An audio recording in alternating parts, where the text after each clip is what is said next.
hasn't ever won an individual race. I think today could be her day, but her name always springs to mind when it comes to 20 shots over a long period, the pursuits, the mass starts. So Dalmar for me is the strongest mentally.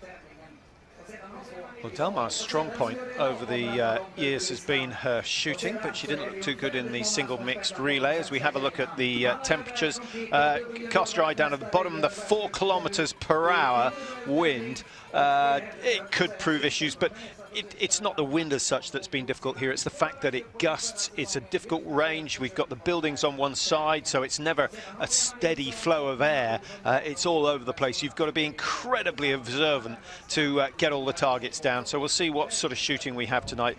The course, that particular map tells you they take a lot of corners. It doesn't tell you just how many hills they climb. 3 kilometers that track and 5 times around it. Huge amount of climbing.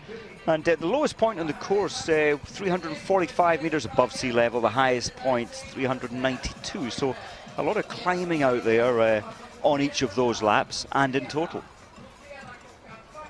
47 to be precise meters of yes. climb, which is, you know, once you've been around the loop 5 times, the legs are going to know about it. Let's have a look down the start sheet. Those of you who've been following biathlon over the seasons will notice that a lot of the big names going early on. Kaisa Mäkäräinen, she's one who's had an enormous amount of success here in Östersund, and nice to see her being interviewed saying, I'm so excited to be back. She first competed here, I think it was 2005, and she's back again and really, really excited about it. So that's got to be good news.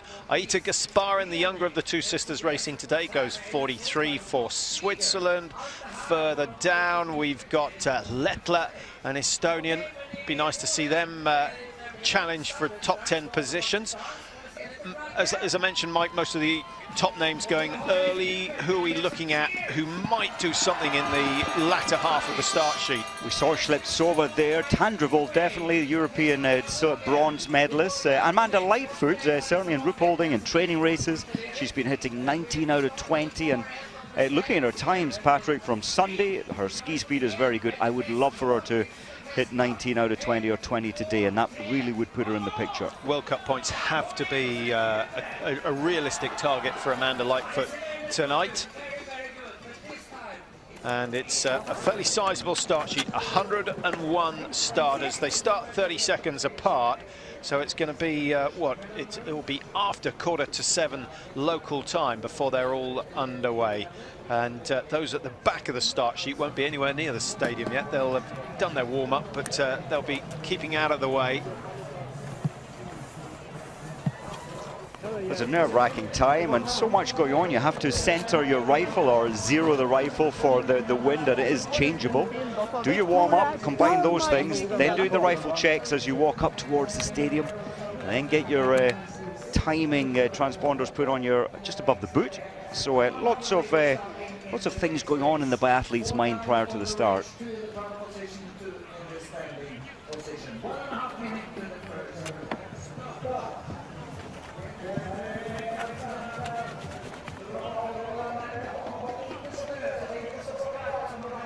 Well, a very warm welcome to Östersund. If you've just joined us, the start of the women's first individual race of the year. The 15-kilometer is just over a minute away. Dorothy Vera, the defending champion.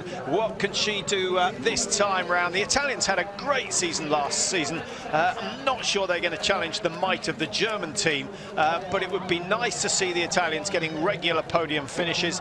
Belarus are going to be the team that get it underway, and while we've just got a second, Mike, Daria Domracheva, what's the news?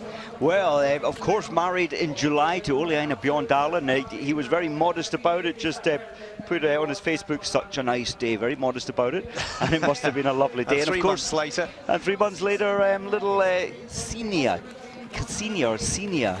arrived on the 1st of October. That sort of tells me that Daria made the decisions on the name. I think so. I may be wrong. And the fact that the baby was born in Minsk, in the 6th Clinical Hospital in Minsk. So yes, they've certainly had a lot of time in Belarus, and that seems like where they'll be. I know they built a big mansion there as well. Okay, more of that later on. Let's focus on Jerkovic as she prepares for the start. 28-year-old now from Minsk, and we saw her in the World Championships in this discipline. Didn't start too badly, missed 2 on the last shoot to ruin her chances of getting into the top 30, and actually those 2 misses pushed her all the way down to 60th. That is how important that shooting is in this game. Frederica Sanfilippo, she was second in the sprint here last year. That was her best race of the season. Maybe it's something about the Östersund tracks, the snow, I'm not sure, or whether it's early season. Comes from Ridnaun, which is one of the biathlon resorts in Italy. Yeah, quite a turnaround last year. As you said, she took the silver in the sprint competition, 30th in the distance competition last year.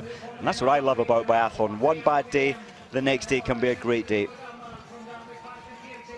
Is it going to be Vera's season? She's certainly one who can contend for the overall, and here is another. Starting number 3, Laura Dahlmeier, 5 wins last season. She was the only one to achieve 5 wins, but actually finished 6th in the World Cup standings because of she had a couple of bouts of flu, kept her out of a couple of rounds of the World Cup. I think 7 races in all she missed, but still managed to be up in 6th position. So she's phenomenally talented.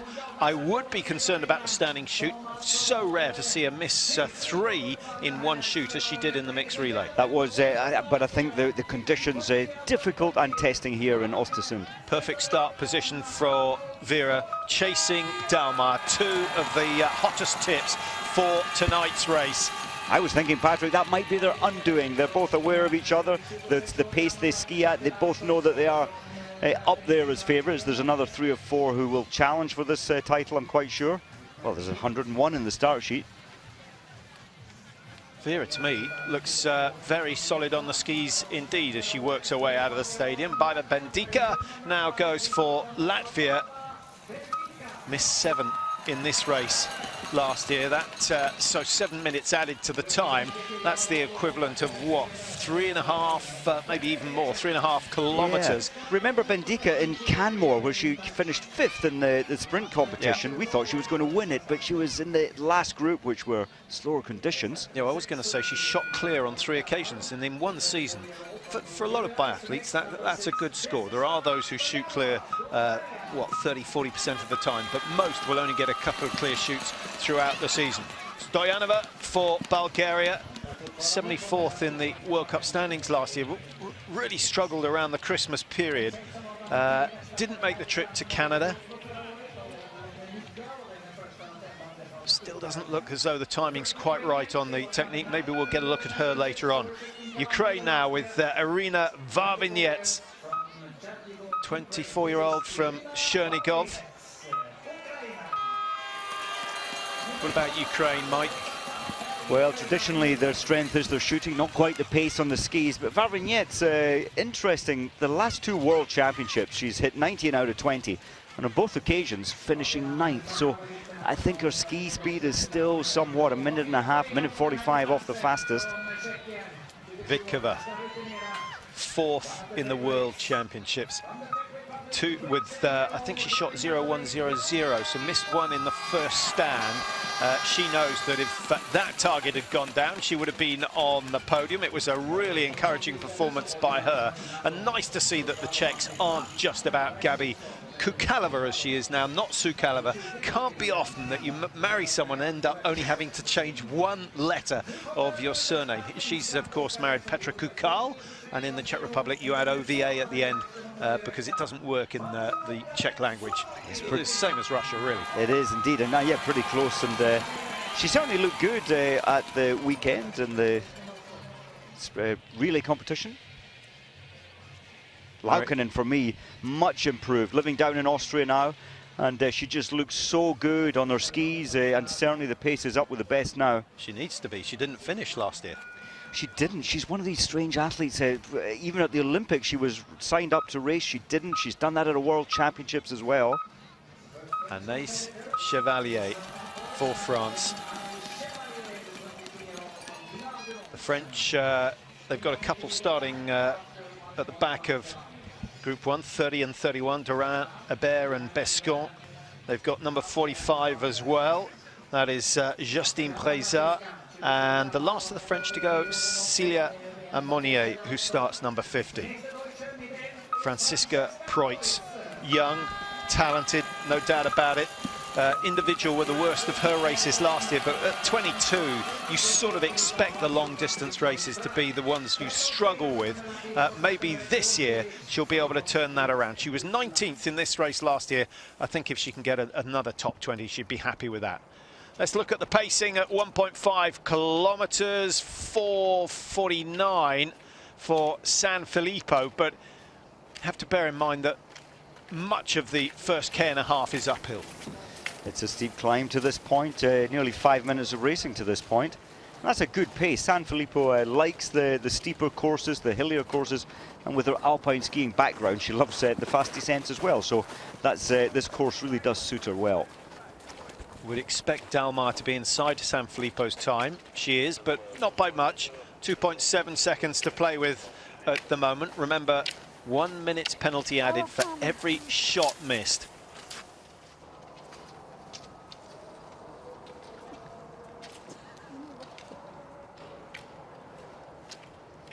There's still quite a lot of movement in the upper shoulder. I thought she looked a little steadier in the stadium, but as soon as you come to an uphill section, then any errors you have are exaggerated.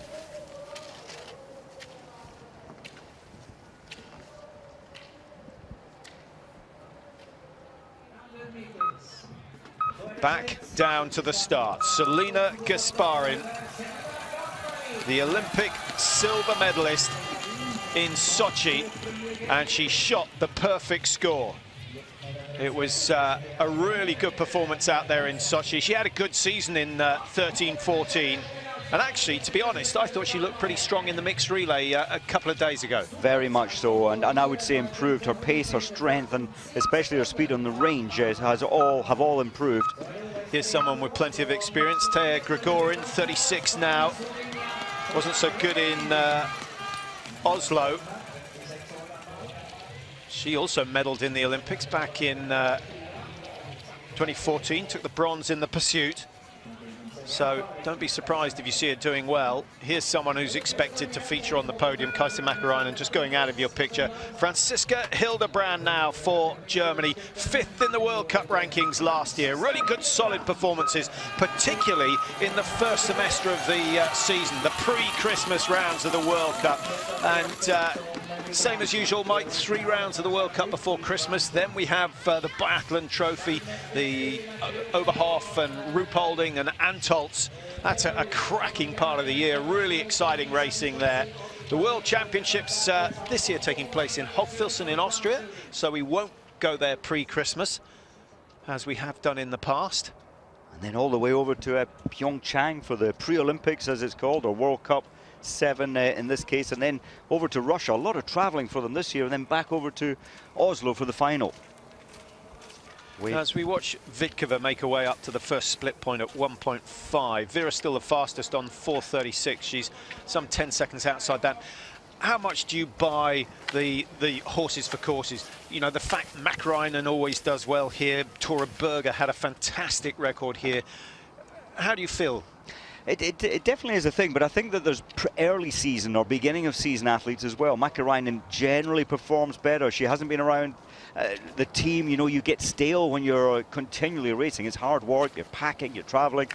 So a lot of athletes we see perform sharper, more clinically better on the range here than we do for the rest of the season. I think Mäkäräinen traditionally has been one of them. Interesting. Is that anything to do with the pressure that mounts as you suddenly find yourself at the top of the World Cup table, or is it the fact that you're just racing too much, too hard without the recovery? I think it is, and we've seen in the past Mäkäräinen coming towards the end where she's challenging for the overall World Cup, and she fades a little under that extreme pressure. Well, there is a little bit of breeze. 4 kilometers per hour was on the anemometer just before the start of the race, but it's not as bad as it was last Sunday for the mixed relays. San Filippo. Well, although San Filippo skiing much faster than Jurkovic has gone steady but hit all 5 targets. And Dalmar skiing faster than San Filippo. I can't believe she's going to miss 2. And you know, Dorothy Vera is going to be in soon, putting Dahlmeier under some kind of pressure. Nice upright position, looks steady, looks confident, generally rhythmical. Textbook. now, Dorothy Vera. She's going to shoot so fast. Quick word on the advantages of right to left or left to right. Well, right to left, there's less arcing in the curvature from target. It's 1.2 meters from far right target to far left. Right to left is viewed slightly less movement in the trajectory as they go. Dorothy Vera taking a lot of time out of Lara Delmar, and she took 10 seconds of that on the range alone, Mike. It was a very, very good shoot from Dorothy Vera. Well, last year she didn't miss any. The way she started here, it looks like she's got the same mindset this time round.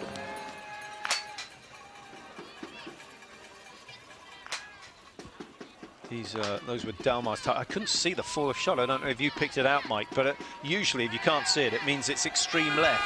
Well, that's it. The camera's on quite an angle to that target. I didn't see exactly who they were. Persson getting a good, the local girl getting a good shout from the crowd. Sweden finishing 6th in the mixed relay. Persson was not part of that team. And they finished 4th in the single mixed relay, of which Lynn Persson was a member. She actually performed pretty well. 4th fastest leg on the first leg. Kaisa Mäkäräinen. Massively disappointed with her performances at the World Championships 2 years ago. Didn't have much more success in Oslo last year. This year with the World Champs in Austria, maybe things will be better. As we watch the number 2 Czech come in towards the firing point, Veronika Vitkova. 8:22 on the clock, fastest time out 8:43. Vitkova settling at 8:22. Like the new fashions on the barrel and the eye blinder. Summertime, good time to make changes. Vitkova skiing well, but she'll be very disappointed. 2 shots missed, 3 shots missed. Game over for her to make the podium.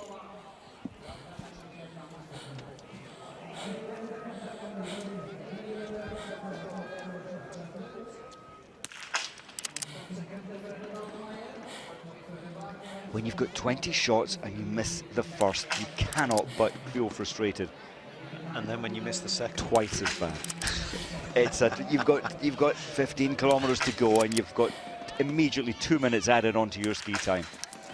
She's added some 800 meters of distance effectively. Kaisa Mäkäräinen, surely she won't make the same sort of mistakes.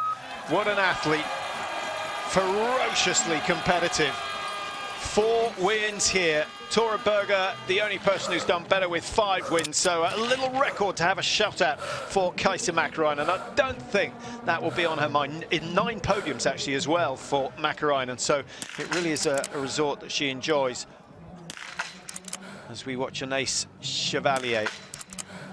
A few changes in the French coaching team. Well, that's right. The key man over the last 10 years has now moved to Norway. Sigi Mazet has moved over, and he just needed new challenges, he said. But certainly what we saw from the French team, they're still looking sharp, and certainly much more so on the skis, I think, than last year as a team. Preutz rattling through the targets, and with 8:43, she's already 11 seconds outside the best, and it should be another 10 seconds or so before the clock stops.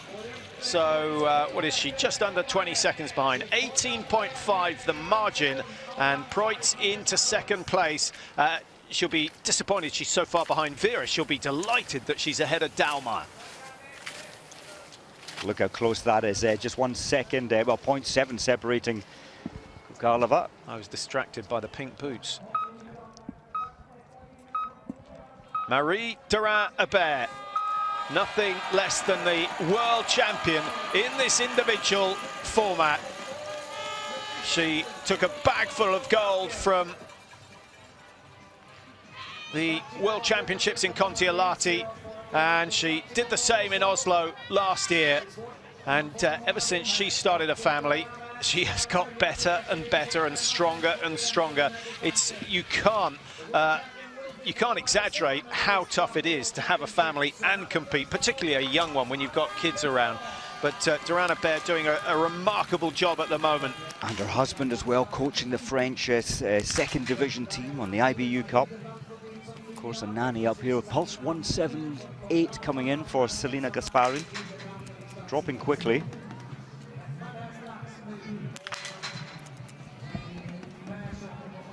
Interesting to see the range. May go down as low as 135 by the time she finishes the first shoot.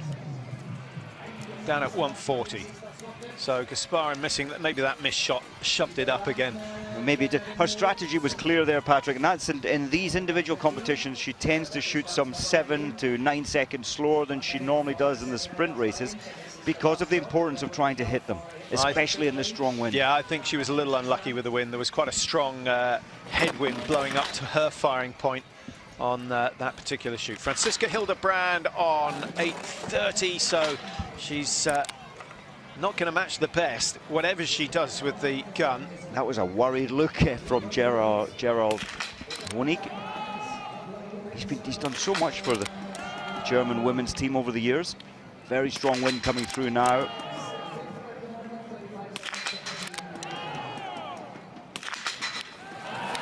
Well, good accurate shooting from Hildebrand. I think the grouping, were we to see it, would have been very, very tidy indeed.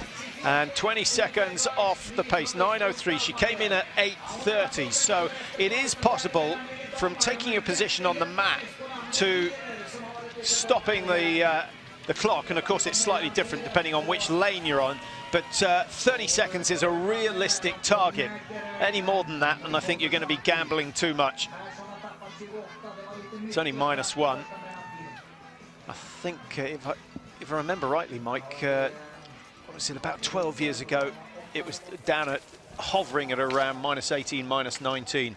Yeah, we've had a few very cold days here over the years, and the big lake, it makes it feel, even though it's -1, it's a very damp cold at the moment. I think we're about to see a new fast time at 1.5. 4:36 from Vera Standing at the moment. Number 27, Kaisa Mäkäräinen, is surely going under that. And she's 5.9 seconds clear. I love the way she hill climbs. The head almost stays totally central, and the hips swivel left and right around a very central head, but she gets huge weight through her lead side, the right side. Some pretty basic mathematics, but 5.9 after 1.5. Multiply that by 10, you get the distance for the race. She could earn herself a minute over everyone. One missed shot.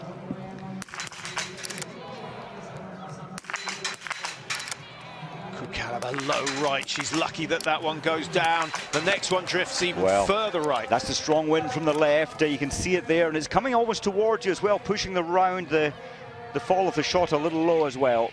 Yeah, look over her right shoulder, looking at the coaches. She's not allowed to be given any information in the range area. They can tell her exactly where the shots went later on. Vitek will get that information as soon as possible out onto the track to the coaches to let her see exactly where the shot missed. Now the gusts of wind are certainly strong enough to throw you off balance. Dahlmeier gets some of the time back that she lost on the first shoot, and Dorothee Vera, with 2 misses, suddenly finds herself a minute and a half adrift of Germany's Laura Dahlmeier. You win this race by shooting the perfect score, and at the moment Dahlmeier is halfway there. Now, does that mean that Vera will not defend her title? All depends on Dahlmeier now, isn't it? Well, I think missing 2 is too much for Vera. I think we'll see, what, 3, 4 people maybe hitting the perfect 20 out of 20 today. Marta Olsbu, who took the first leg for Norway in the mixed relay, she required 6 rounds to hit the 5 targets in both the prone and the stand position.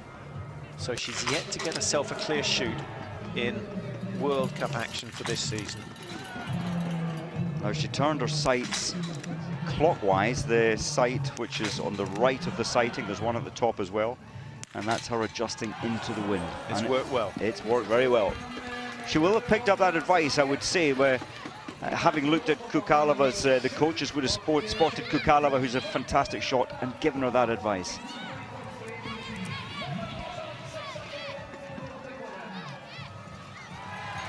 How many scopes can each team have on the range? I think you're allowed 2 scopes. You normally see the head coach or head of federation on the range, and if you have 3 athletes in the range at the same time? you're scuppered. You can have a scope down the stand section of the range and on the prone section. Oh, what a terrible start for Persson. Yeah, Lisa-Theresa Hauser throws one wide. I think she's blushing. That is not the sort of shoot you want to have at home. She should know the range better than anyone else. And Lynn Persson has done herself no good at all. Remember, she competed in the single mixed relay, had a very good run then, but has not done herself proud today. Hauser comes out, number 24, the top Austrian in biathlon for the last few seasons. Well, I was thinking if anybody can shoot the perfect 20 today, it would be Lisa-Theresa Hauser, but that's a poor start, missing one straight away. She'll probably nail the next 15.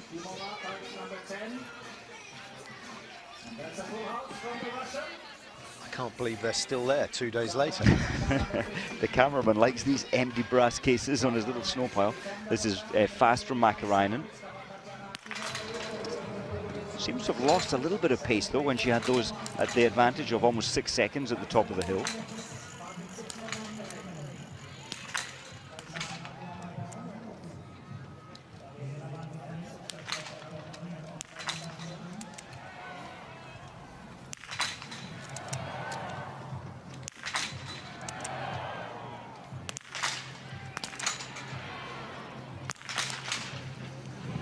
Oh, 4th and 5th, really that's putting her chances completely out of it for certainly a victory, maybe even now for a podium.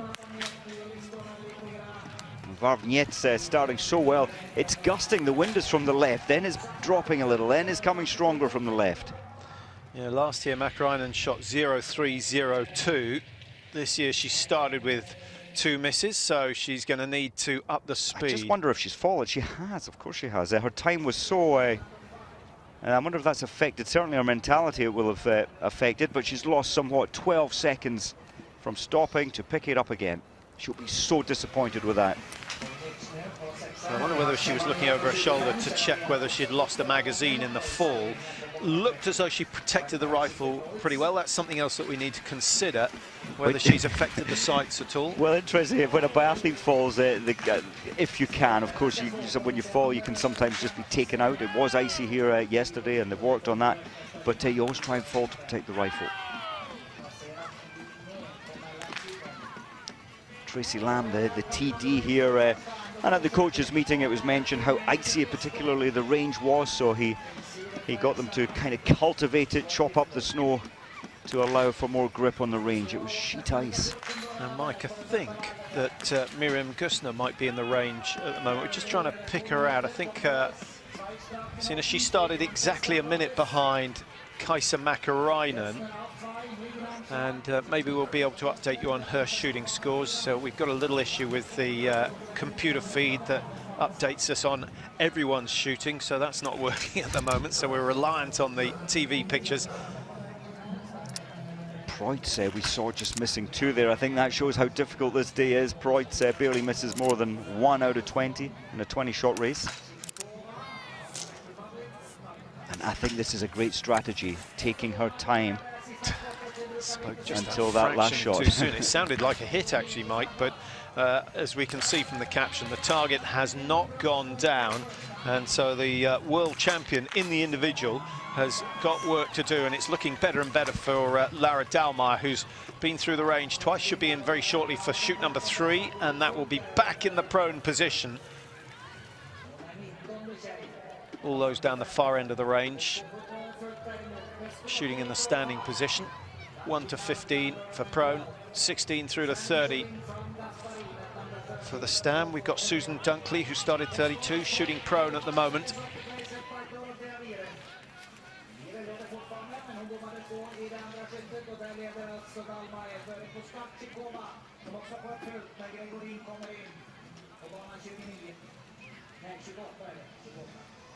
Thea Gregorian for her second shoot.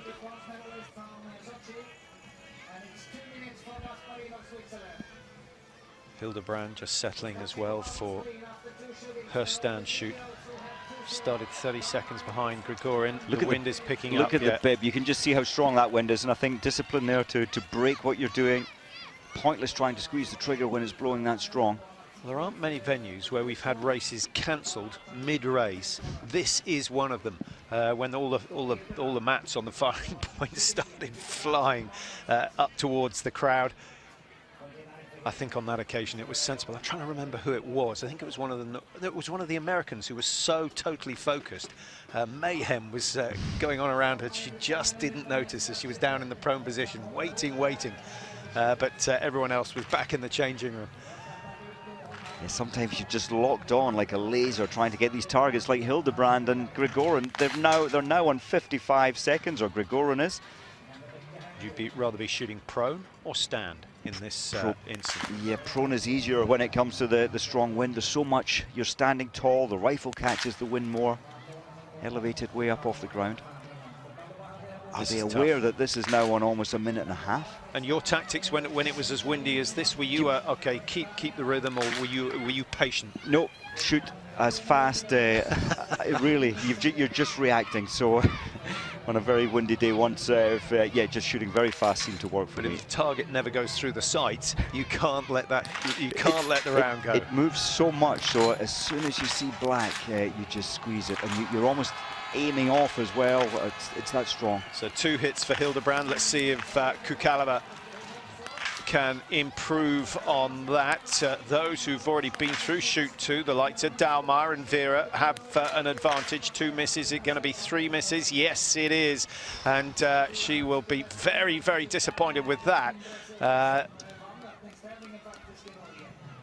Well, this race is wide open. Of course, we've seen Dalmar do it so perfectly well, hitting 10 out of 10. And you know what? She'll come in for the prone, hit 5, and by the time she comes in for the final stand, it will have calmed down. I'm just getting that feeling it could be Dalmar's night, despite the fact that she's nowhere near the quickest skier out there. Fortunate there for Victosian. Had she shot faster, well, she's never to know when these gusts come on, but that is the theory on shooting fast. Just if you've got a wind pocket where it's not strong, shoot to get those rounds off. Top right-hand corner of your screen for Dalmar.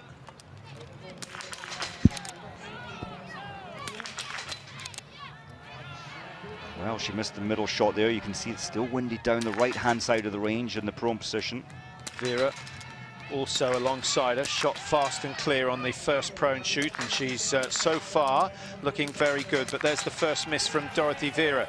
Dalmar, I think, in hindsight, will be fairly pleased with that shoot. Vera hits 3, then misses 2, and that means she's missed a total of 4 targets tonight. And Dalmar's lead is going to be substantial, 28.04. So she's got, what, 2.5 minutes.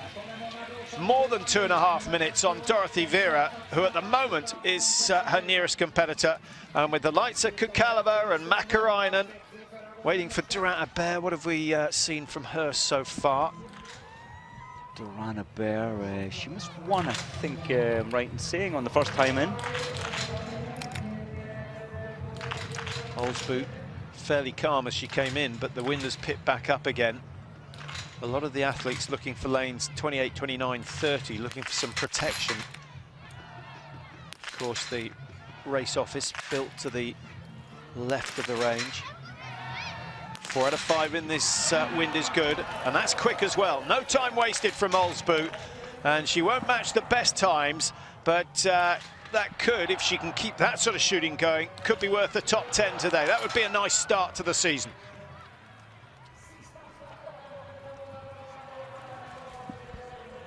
Well, you can see the red flags, Mike. We've got some lanes where it's indicating that it's blowing straight from the target to the firing point, others where it's blowing at 90 degrees. Well, that's after the second shoot. Dalmar, Poskachikova and Jurkovic, the top 3. Further down, Hildebrand there with 3 misses in total. No wonder she's smiling.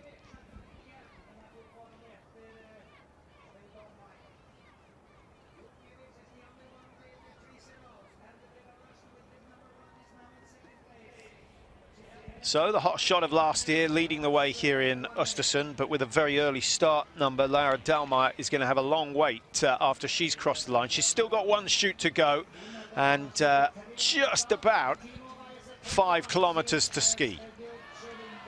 Sanova starting 26, so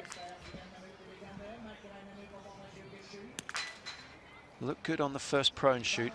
Mäkäräinen now in for her second shoot, and she cannot afford maybe one more miss in the whole race, Mäkäräinen, if she wants to get podium finish number 10 here in Östersund, and she's going to miss the very first standing shoot and the second. Well, I was watching alongside on the range in Kontiolahti when Mäkäräinen was shooting 17th of October onwards, and she was shooting so fast, so accurate. She was hitting 98% of her targets. There was no wind for 2 or 3 days there, but she doesn't like the wind. And coming from Joensuu, it's the windiest range in the world. She's only hit 1 out of 5 there. 4 minutes penalty. Breza, I thought today would master this race. She's certainly skiing a lot faster. Yeah, but look at the wind, Mike. It's got, we're at the worst it's been so far. It's definitely picked up from when the race started, somewhat 33 minutes ago. Don't forget it was 4 kilometers now. It's about 40 kilometers per hour now. Those gusts, there's nothing you can do. If you're squeezing that trigger when those gusts come across, you're not going to hit your target.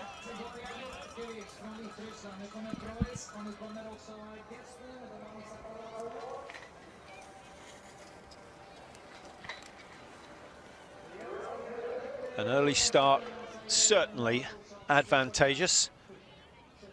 I'm not sure the coaches chose it because of the likelihood of increasing winds. Normally the wind dies down as darkness comes on, but it's not the case here. Track's very icy yesterday. There were 1 or 2 skiers concerned. Now, Preuss, will she get lucky? That wind, from when you zero in absolutely no wind, the wind there on that flag would move the fall of the shot by 3 centimeters to the right and probably 1.5 centimeters down. So you have to adjust or aim off or adjust your sights accordingly, which in the zero time, the 45 minutes where you get to center your rifle, they will have experienced this.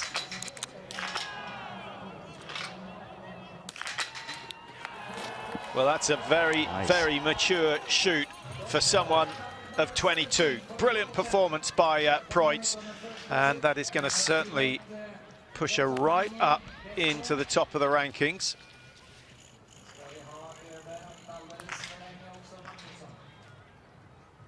Anaïs Bescon, there aren't many who are still clear. She is. Her time is good. She'll still be out within 35-40 seconds of Dalmar's time if she gets all 5. And she struck lucky with the win. Will she capitalize? 4 out of 4. This one is crucial.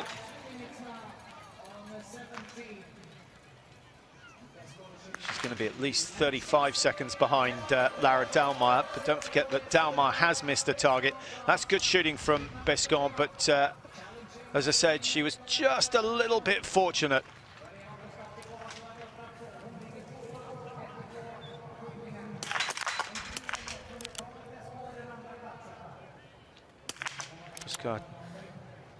Kachova, 3rd of 4 shoots. Oh, she started so well, 0-0, then in for her second prone shoot, missing the first 3.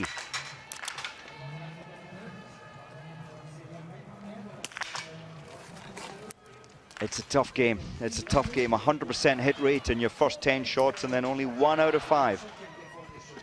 She'll be disappointed.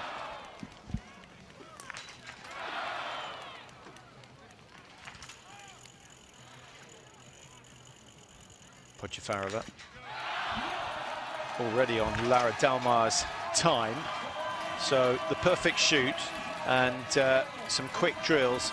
She could find herself less than a minute behind the race leader. Look at that pulse rate, Patrick. Sorry, as she came in, it was on 198 beats per minute. That is quite tough to deal with shooting and holding steady when you're in that kind of stress. And I like her strategy. If she'd waited another 30 seconds, the result would probably have been the same. Yulia Zhima for Ukraine takes her total of misses up to 3. And Kukalova there, 21.33, so she's almost 4 minutes down on Laura Dahlmeier. Not looking good for the world #1 from last year.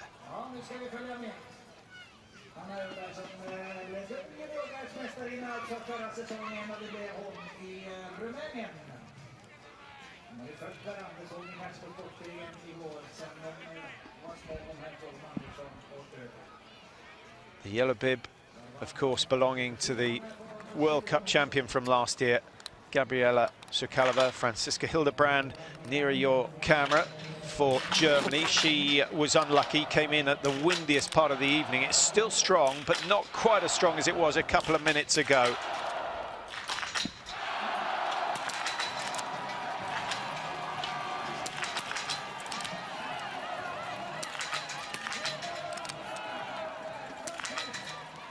Well, Kukalova is going to push herself up into the top 10 again, maybe even knocking on the top 5 with that clear shoot on her third shoot. Hildebrand missing 1. That should keep her pretty much in the same position. Kukalova actually goes into 4th place, but still 2.5 minutes behind. She might be able to take 30 seconds out of Dahlmeier in the last 6 kilometers, but it really means that Dahlmeier has to miss at least 2, probably 3, if she's going to lose to Gabi Sukalova.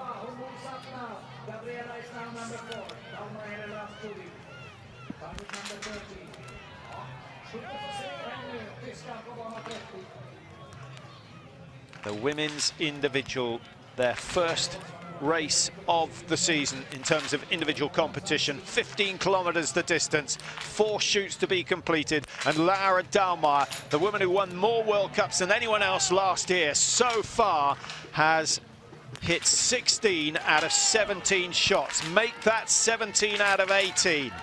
I have to say, very lucky with the wind pocket now. The wind's just beginning to pick up now, but it's been stable for the first 4. Surely the wind's hers if this goes down. She's waiting, and she can afford to wait. She's got plenty of time. No, just too much movement. Maybe didn't get the breathing quite right, and she throws it wide. So there's a little crack in the door. Vera will not be able to get through. She's missed too many already. 6 targets missed. Over 2.3 kilometers effectively in distance terms, and with another miss, that's 7 minutes in all added to Dorothee Vera, the defending champion from here in Östersund. The title is going to change names.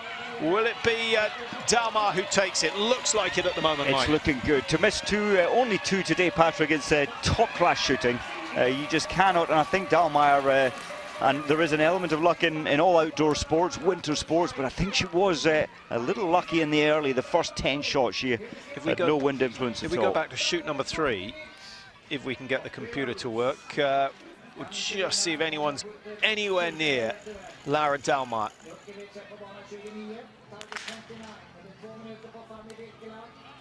Paskarczyk is 1:30 behind. Vera was 1:43, but we know she's missed again. And then we've got Marta Olsbu 2:22. So with Dahlmeier only missing 1, still looks very good. No one who's been through shoot number 3 can challenge. If we go back to shoot number 2, we might find someone who's still close enough. Good solid shoot from Jurkovic. That is very impressive indeed. Not skiing at the pace required, but let's have a look at this. 38.35. She's not far outside. Well, brilliant shooting. That is absolutely brilliant. Hasn't the fastest ski time, but that is an outstanding score today on the shooting. Took full advantage. Only the third shoot was really windy, but take nothing away from Jurkovic. That's great.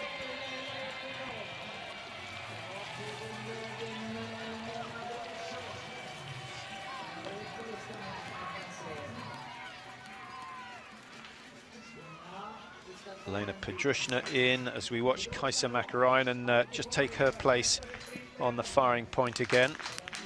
Well, Pedrushna, she hit the perfect 20 like Dorothee Vera did last year to finish 3rd. Pulse still on 172 beats a minute there for Pedrushna. Certainly not the same shooting score as last year. 0-0-0-0 last year. 4 in total hitting the perfect score last year, which at about 4% of the field was standard.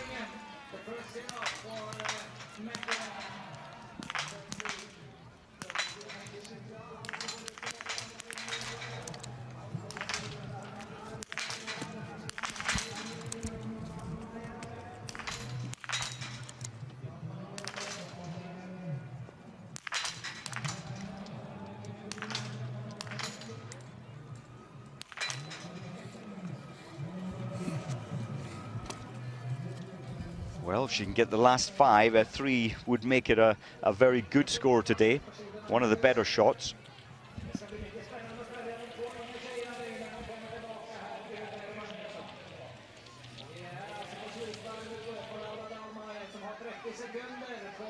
Well, there are massive margins between the top 5 places at the moment, so real opportunities. Anyone who can hit 18 out of 20 has a chance of going into the top 10. And that, I guess, is one of the advantages of starting later, is you know that if you can be solid on the range, and of course if you get a little bit lucky with the wind conditions, then you can produce a stunning performance at the beginning of the season, and that can do you no harm at all. Amanda Lightfoot, incidentally, for Great Britain, starting number 74, and that's of a field of 101 tonight. Franziska Preuss back in. Her last prone shoot was fantastic. She's thrown number 3 wide. Well, the start of the prone shoot was good. Then she missed the last 2, didn't she? So a total of 3 misses for Franziska Preuss. It was her first prone shoot that was good. Getting slightly confused there. So the standing proving to be her letdown as we watch Marie Durand-Hebert, the world champion. 3 misses so far, and already 2.5 minutes down on Dallmayer's time. A win surely is not possible, but top 5 certainly is.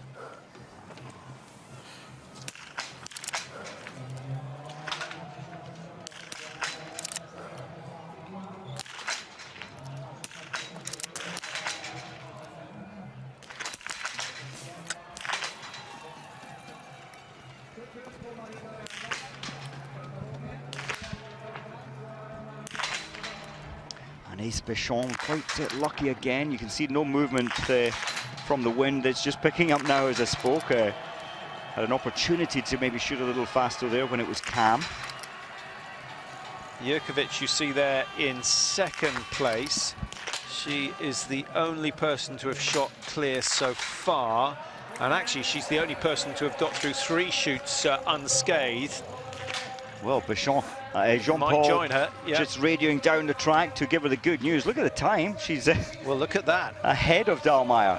And the really good news, Mike, for the French is that Dallmayer missed on the last shoot. So there is a real opportunity, but there's going to be a pressure shoot like she's never had before for Béchon. That's what I like about this individual race. So it's the distance, it's the endurance skiing, but with 1 minute penalty for each shot, the biathletes who don't quite have the skiing skills can bring their marksmanship skills into play. And Béchon, so often we see her shooting well, over 90%. And today could be her lucky day. Jima, another one who often will only miss 1 out of 20 on a calm, non-wind day. Look how much she's raised her foresight. If you raise the foresight, if that's the one closer to her camera, you have to equally raise the rear sight. But if you can't the rifle, it is felt much more on raised sights. I was going to say, so much more important to have that rifle absolutely vertical. Through 4 out of 5. And total of 4 misses so far as we go back to Podjefarova. Couple of lean seasons for the Russian team.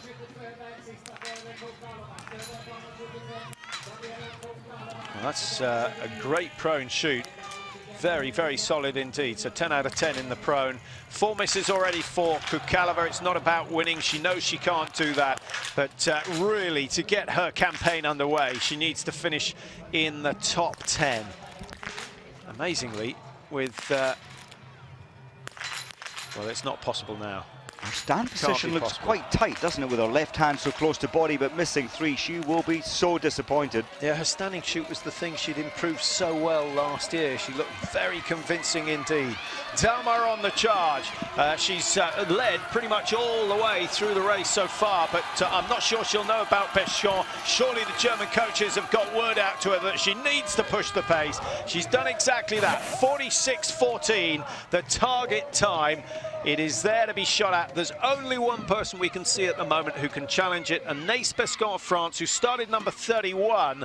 So, what, some 12, 13 minutes behind Laura Dalmar, but it's only going to be 4 or 5 minutes before Béchon comes in for shoot number 4. That is going to be the critical stage of this race.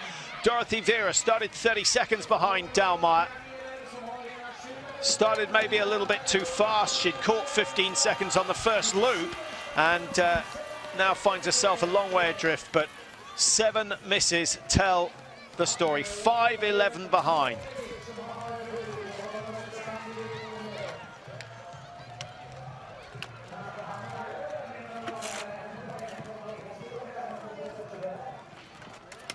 So maybe Vera's love affair with Östersund is over. She got her first World Cup win here, and suddenly she'll be feeling very normal. Laura Dalmar has just shown what she's capable of. In her mind, I would imagine she's thinking that this victory is hers. By my calculation, Béchon is skiing some 22 seconds per lap slower on average. And I think the track's maybe getting a little more broken up, a little bit slower, so Béchon may taper off on the last lap. I know she's still to come in for her final shoot. Yeah, it'd be interesting to have a chat to some of the coaches to find out whether it was the wind or whether it was the likelihood of the track breaking up that made most of them select Group 1. I think it was the break. Look at how deep it is now getting. You have to raise the ski a little higher. The glide isn't quite as good. The corner's icy. Yes, it's quite well banked on the outside edge. Well, there's no doubt that Dorothee Vera is going down to 3rd place because Daria Jurkovic has produced a stunning run, 47.16. But the highlight, the fact that she's hit all 20 targets. And the only other person now is Béchon, who's gone through 3, having hit 15 out of 15. A clear shoot on a day like this. Well, she'll believe she can hit every single target coming her way this season. 117.3 behind, hasn't matched Dalmar for ski speed, but an outstanding shooting performance. From bib number 1 as well, Patrick. I can't think, don't have the stats, but I can't think of bib number 1 in an individual race rarely manages to get the full 20. You're first on the track, you've got a very quiet first 3 kilometers on your lonesome. Vitkova, a strong skier, and she's shown that again with 5 misses. She's only 3:23 behind, so she's pretty much matched Dorothee Vera for ski speed, and that's no mean feat. So encouraging signs for her, although she'll would have liked to have been a little bit more fortunate on the range. Here's Marta Olsbu.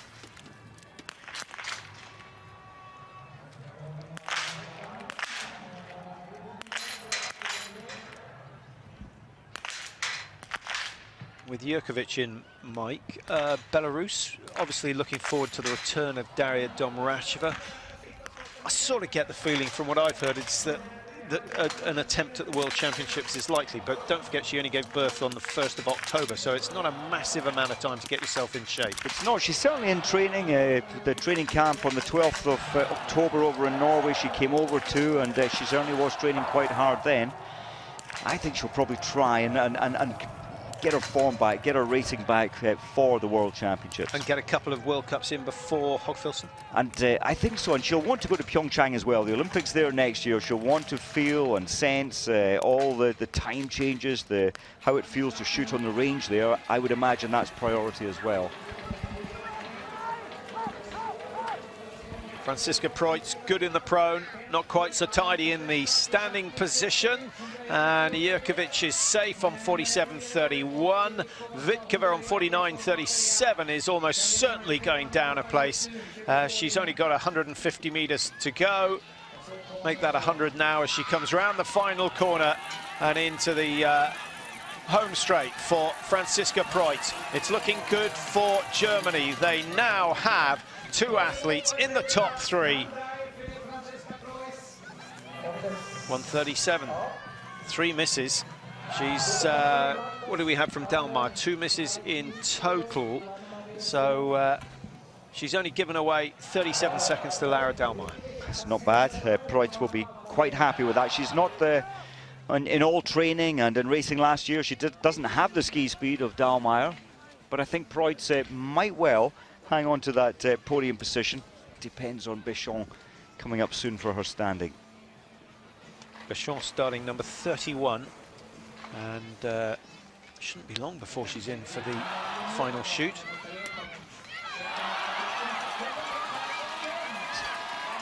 Now Schlepsova is having a good day. She didn't have such a good day at the weekend in the relay. And she's got good memories from the World Championships here in 2008. Big change on the sides. That looked like unusual. 3 or 4 clicks anti-clockwise on the really unusual to sight. Adjust your sights for the stand shooting. It's 11.5 centimeters wide, the target. Don't have to be as pinpoint accurate.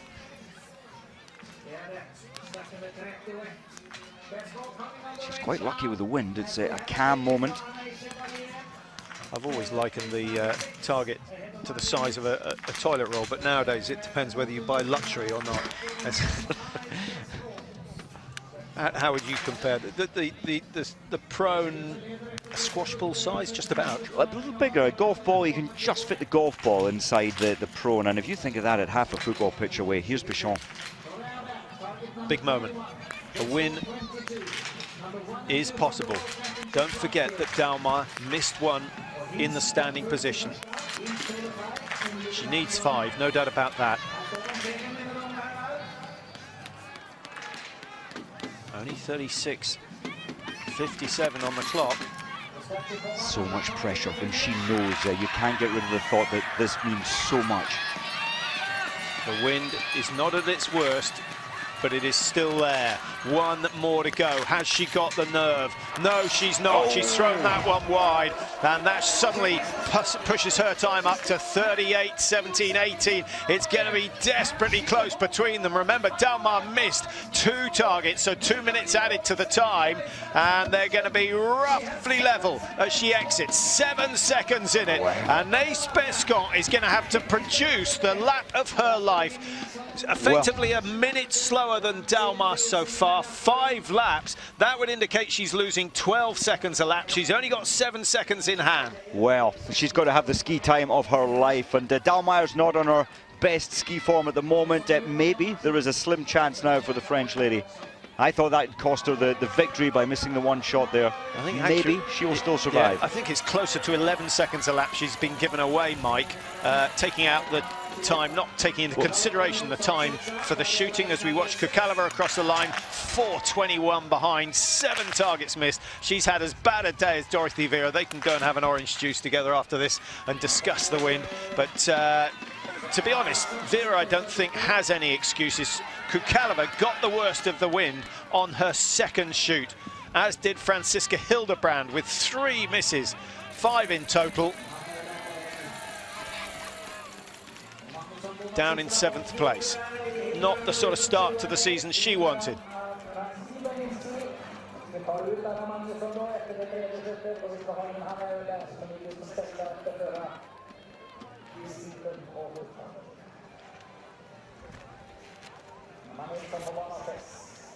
Well, it's going to be a long week with 5 days of racing. The men in action tomorrow, their individual race.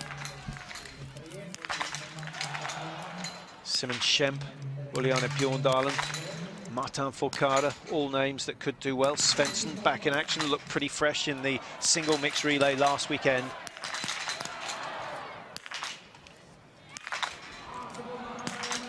Öberg, she went for the daring strategy there to shoot fast, and look how calm it was. She thought, well, I'll take my opportunity, I'll shoot fast, but it didn't work for her. The range that she knows so well. That's a real pity. She would have only been 1 minute behind.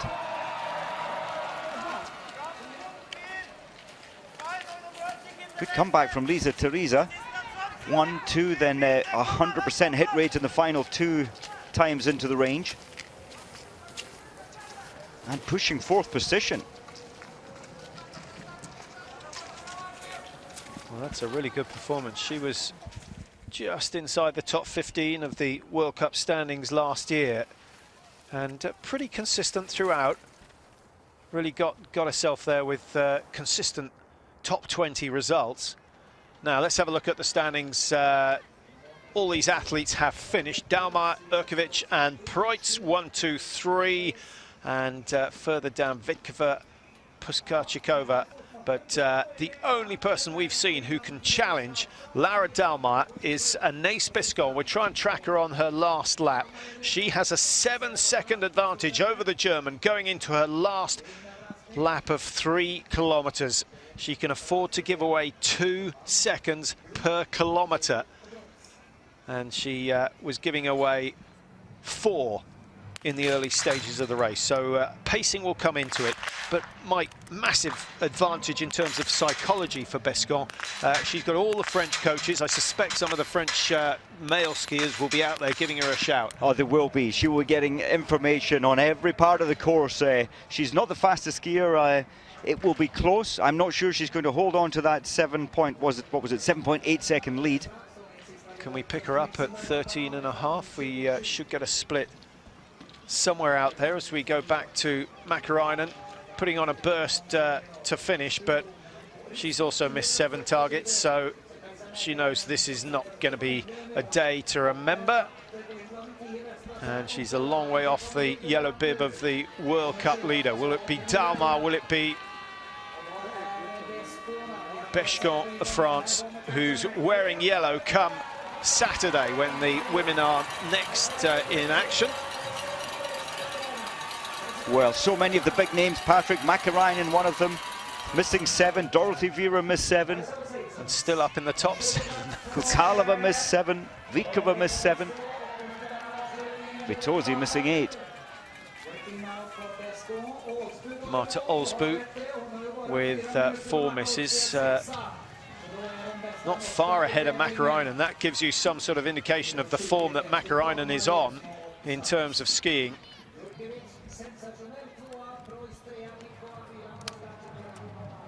Justine Brézard, does she know that her teammate has had an absolute flyer?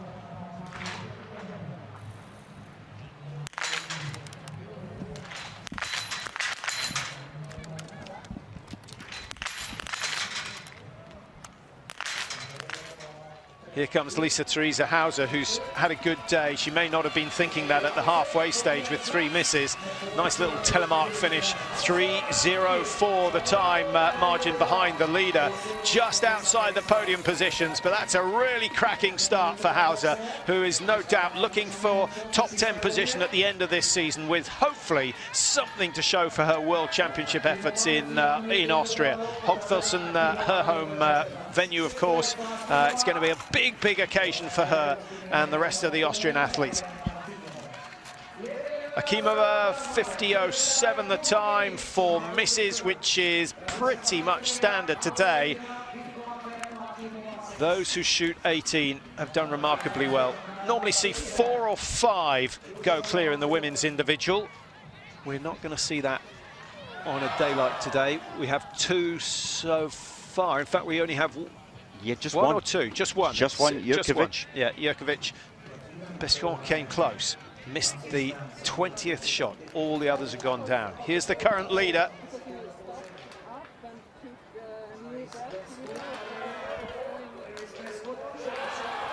As Dalmar gets the first of many interviews. Good news for the British team and Amanda Lightfoot. She did miss 2 the first time in, missed 1 in the first stand, but she's in 51st position now.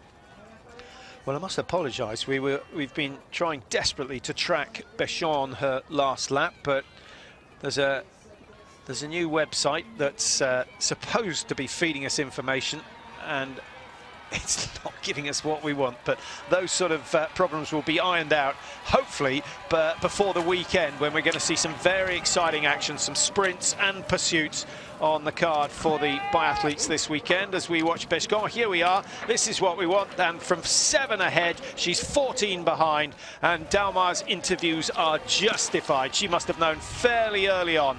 So, in fact, Bescon has got slower and slower on each lap. And I'm not sure where she will have lost it, but I suspect on the first climb out of the stadium. And I think Dallmayr, without a doubt, she had a great strategy today. The whole idea was to try and hit the targets on such a windy day. She hit 18 of them, and without a doubt, Dallmayr has raised that last 3 kilometre ski speed by a huge margin, and it makes Bescon look quite pedestrian, given that she had almost 8 seconds as she left the range. Yeah, good pacing from Dallmayr. We saw her lose 15 seconds to Vera on the very first lap. And I think that was Vera's undoing, wasn't it? She was so inspired to try and hunt down Dallmayr quickly. But it wasn't just Vera skiing fast, it was Dallmayr taking it easy. For the all-in, yeah, good strategy. Well done to Bescon. That's likely to remain in second place. But how painful is that 20th shot going to be? She knows that she would have had her second ever World Cup win had that final target gone down. But that is biathlon.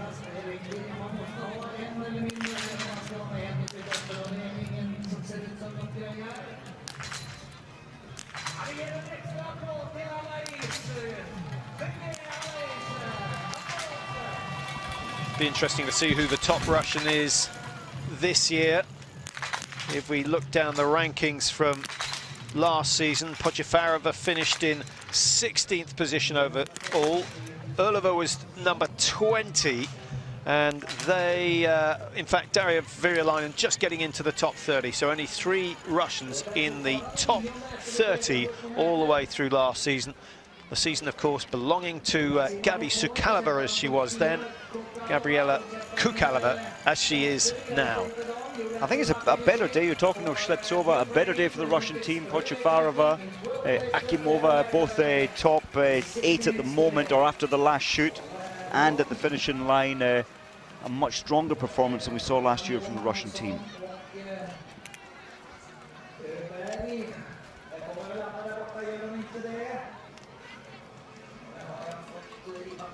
35 of the 101 athletes now across the line. It's a fairly long, drawn-out affair, especially, Mike, when the top seeds go in groups 1 and 2, as they have consistently through today. Just looking at the back end of the start sheet, Maren Hammerschmidt of Germany, you don't get in the German colours unless you're talented and capable of a top 15, top 20, so she could do something. And then we've got Vanessa Hintz, who starts number 89. So Germany really the only squad showing in very good strength in depth. Glazrina of Russia starts 73. And of course, we've got Amanda Lightfoot. We'll try and update you on her position. Starting number 74. 4 misses from Podjefarova. She left the range in 9th position, although she's moving up 1.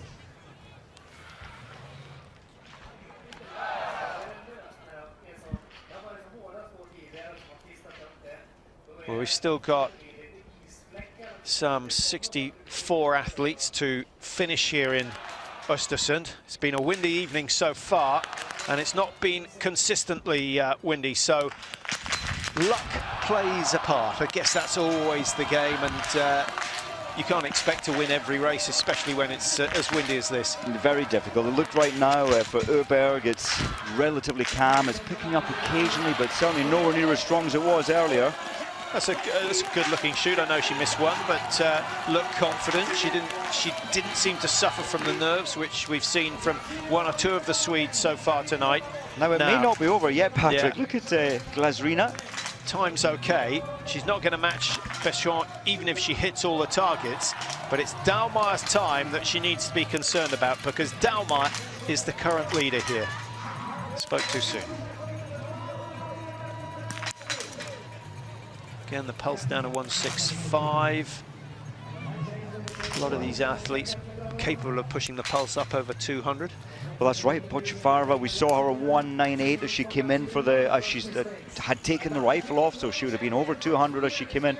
An athlete we have seen so little of, and that's because she missed her 2 first shots, was Breza from France, in 4th position coming in for the last shoot, absolutely in contact for a podium, and then she went and missed 2, so she's down in 5th place as she left after the 4th shoot, out on the track now.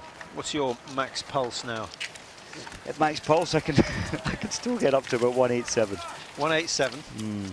Well, that defies, what is it, 220 minus your age is the way you calculate it. That takes you down to about 140. The maths don't work out there, do they? What about you? It's so long.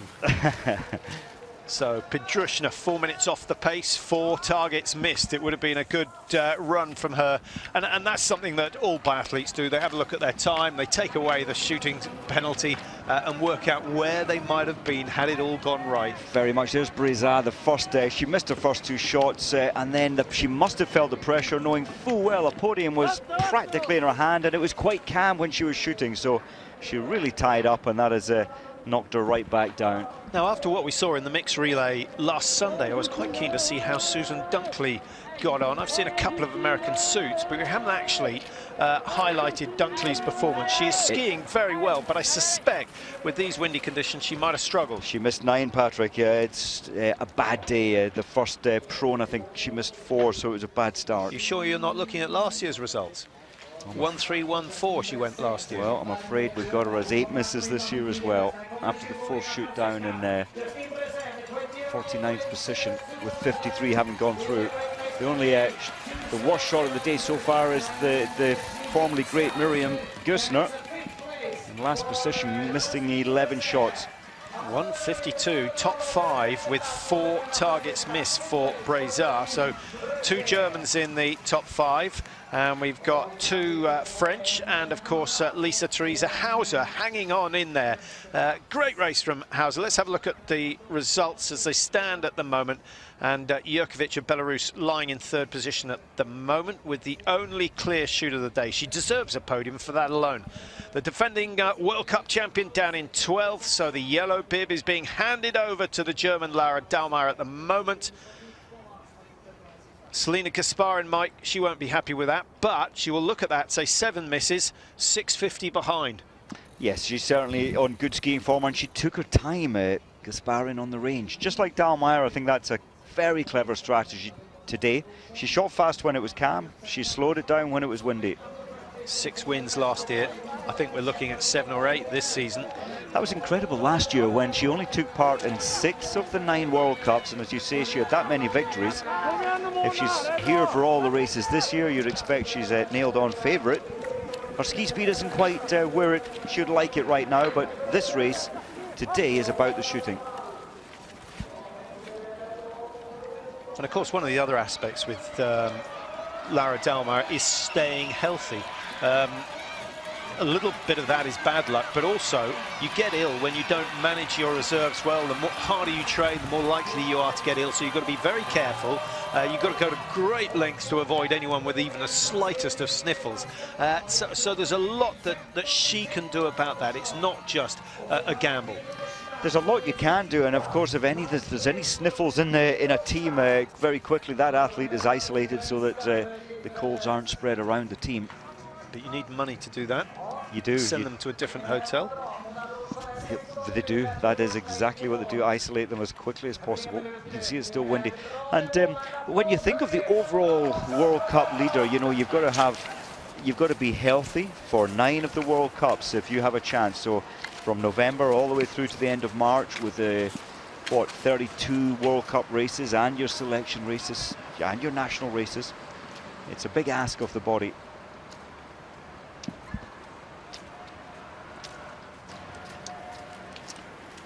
Amanda Lightfoot has just been in for her 2nd prone, and unfortunately another 2 targets missed, so 5 penalties at the moment.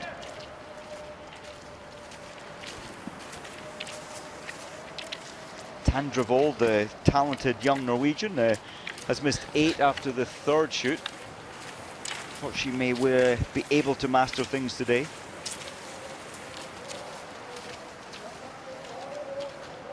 And although we focus on the race leaders, Mike, there are plenty of athletes out here whose target may just be to finish in the top 40 or even the top 50, because it's all about taking little steps. There aren't that many athletes like Dalmar who come into it and suddenly are world beaters.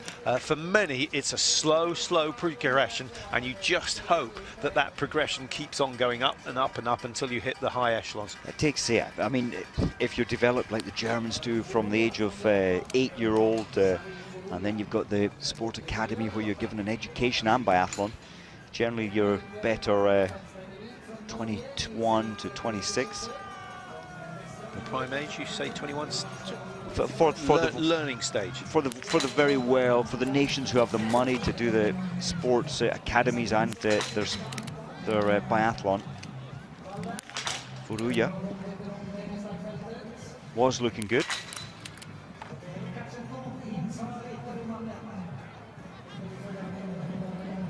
Love to see some of the weaker nations or less well-funded nations come through in a day like today. She's still going to be in the World Cup points. Vanessa Hintz could spoil the party. It's certainly possible with 3 clean shoots out of 3. Have a look at the time, 28:20. Beshkon 27:59, and Hintz is only 24.6, so another clear shoot, and she's going to have a crack at Dalmar's time. Still, the odds are on Dalmar at this stage, but Vanessa Hintz is going to keep this race alive. Svetlana Sleptseva never quite returned to her former glory. 5 wins in her career, and they were all between 2008 and 2010, and just has the magic she had then. It all seems to have just let her go. It was a purple patch, not matched by many. Looking at ski speed and the improvement, I think, Patrick, in some of the teams, I would say the Swedish team is looking much stronger this year. Hanna Öberg on her skis, as with the other Swedish girls. Persson as well improved. Brorsson. Yeah, the shooting hasn't been that good, to be honest.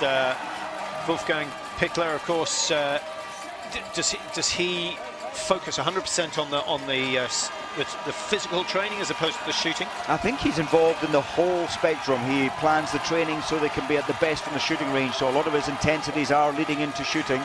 Well, a local girl, as you might have guessed.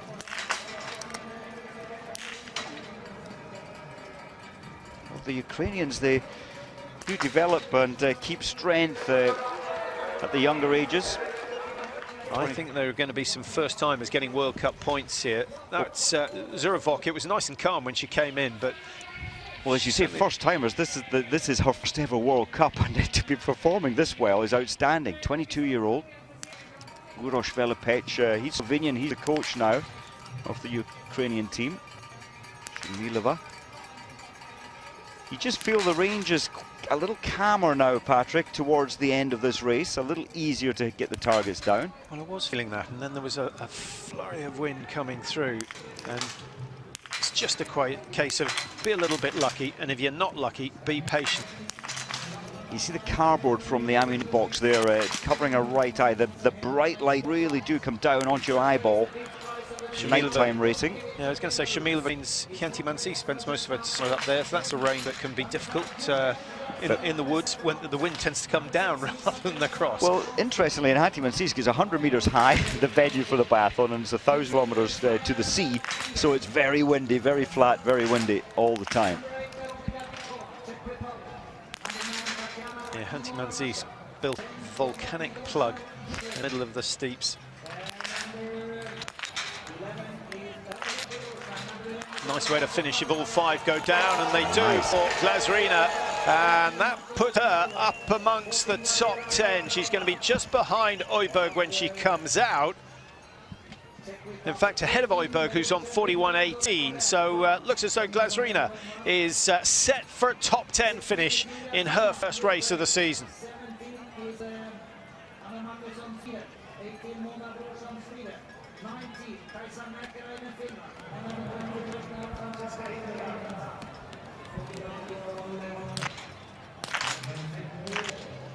Joanne Reid for the United States, with Susan Dunkley missing 8 or 9.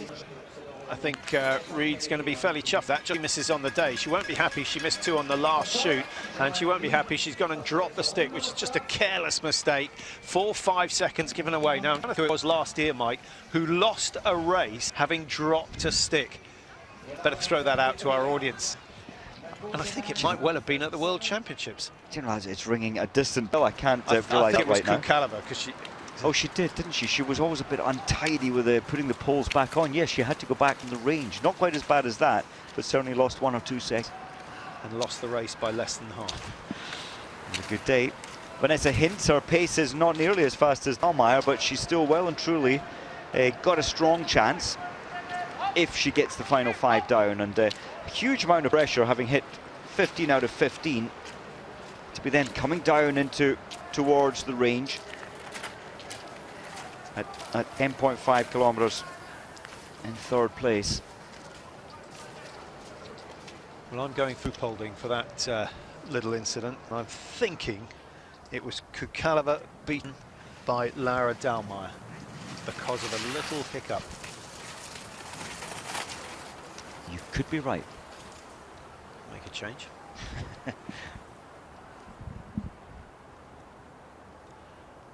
Well, these are pictures from Östersund, and as you can see, a little further up the hill, the wind is far stronger than it is down in the range area, but it's been problematic all night. 1 or 2 athletes have coped. 1 or 2 have been extraordinarily lucky with the wind dying away as they've come in. Backing up again, and if you tuck yourself way over to the left of the range on lane 30, 29, 28, there's slight less wind there from the restaurant and the protection from the wind. And anyone who's done any flying, Mike, will know that the wind bounces off solid objects and you get lots of spirals and vortex, which are impossible to read. So it's a little bit of a gamble. It is. The wind is variable. When it's from the left, you definitely have that protection from the wall on the left side of range. It's not working for Hammersmith.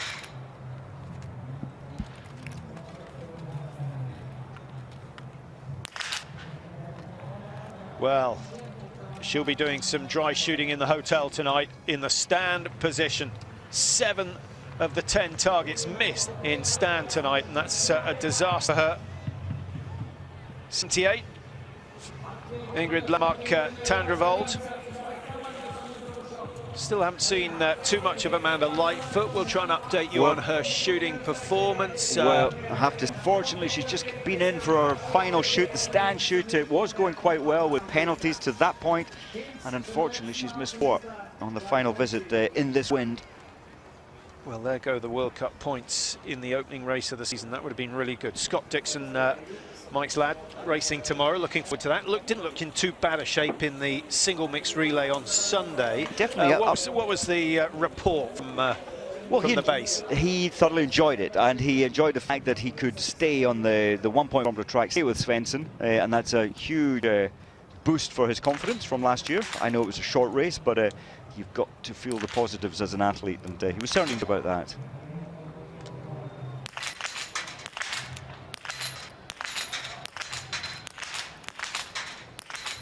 Wagenhild Femsteinovik. Fast shooting option, brave maybe, but it didn't pay off, missing 3. And she was way over in lane 30. Just getting the protection there a little. It'd be quite interesting to be in the team talks tonight. The coaches have got to decide, do they berate their athletes for missing so many, or do they say, right, the most important thing here is for my athletes not to lose confidence, and therefore just go and agree that the conditions are impossible. Well, they're not. I'm surprised we haven't seen, as Vanessa Hintz comes in, many of the athletes haven't added weight onto the end of the rifle. The screw there, you can add a 250-gram weight, a 100-gram weight. It just makes the rifle heavier and less movement in the wind. The wind is strong enough to blow the body in these conditions, and that surely the extra weight on the rifle doesn't make a lot of odds then. No, it really does. It does. Absolutely, 250, even 500 grams, and it really anchors some weight through the rifle. I hate to remind you, Mike, there's no wind in the commentary box, so it's difficult to get a feel of just how hard it is out there. For 20 years, and it definitely works. Oh, middles, shot missed.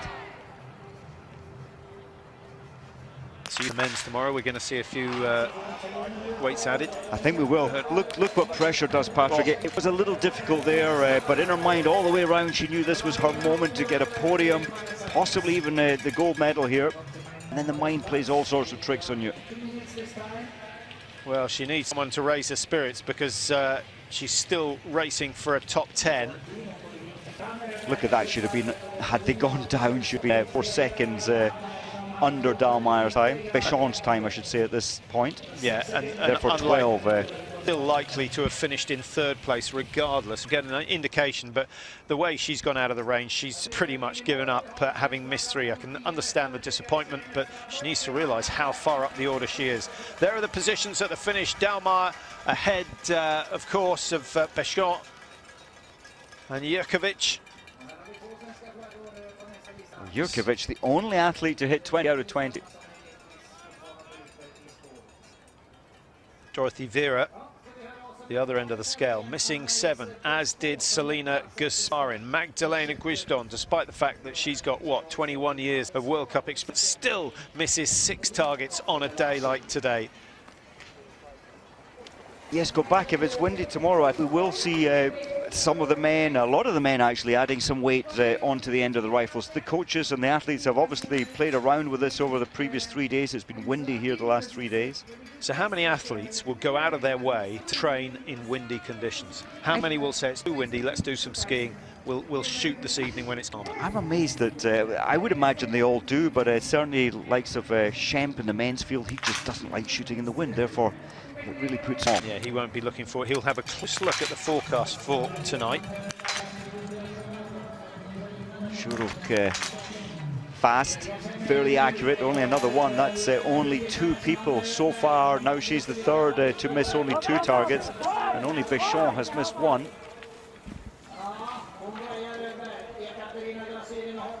Katarina, one of the other in the 3 who've only missed 2, 0-0-2-0.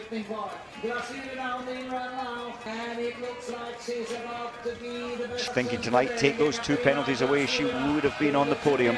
Lazarina, good shooting with a 90% hit rate. Has to be happy with that in these conditions, and it's earned a top 6 position for now. Well, hold on to that. Hits might be able to pip her.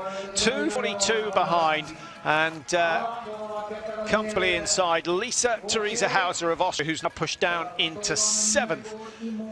Now, Shamilova, she could also finish with a shooting score of just 2, but she's another of these brutal gusts blowing through. There's a massive lake just on the edges of Östersund, and that's really what causes a lot of the problems. There's a fetch of what, almost 15-16 kilometers for the wind to build, and then it just pummels into the city itself. Well, she's fired 1 shot, and she's taking an age for the 2nd, but it paid off. She's got the 2nd and the 3rd. Oh, fantastic discipline there, and it all paid off. Ross on the right there, German coach for the Russians. She's not particularly fast at getting out and getting the ski poles back on, which will be highlighted tonight.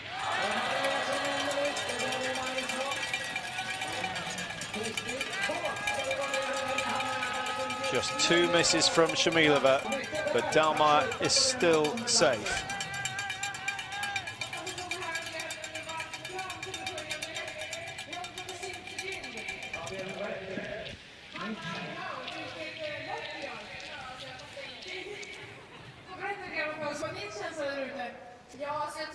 I always think it's quite tough to start the season with the longer race. Mike, did you enjoy it? I know the 20K was your race, but when you haven't got so much international racing in your legs, quite brutal to put them into this race for the initial one. You're right. I mean, so we're down to only 3 within the whole racing season now. It used to be 6, 7, 20 kilometers within the season, and it is a brutal start. The big, heavy distance race Well, of course, we had to warm up with the relays on Sunday, but it is a big task for these athletes. And now, as we look at Vanessa Hintz, her spirit, her negativity in her mind, I'm sure, will be affecting her pace. She's still trying to fight hard up this longest of climbs.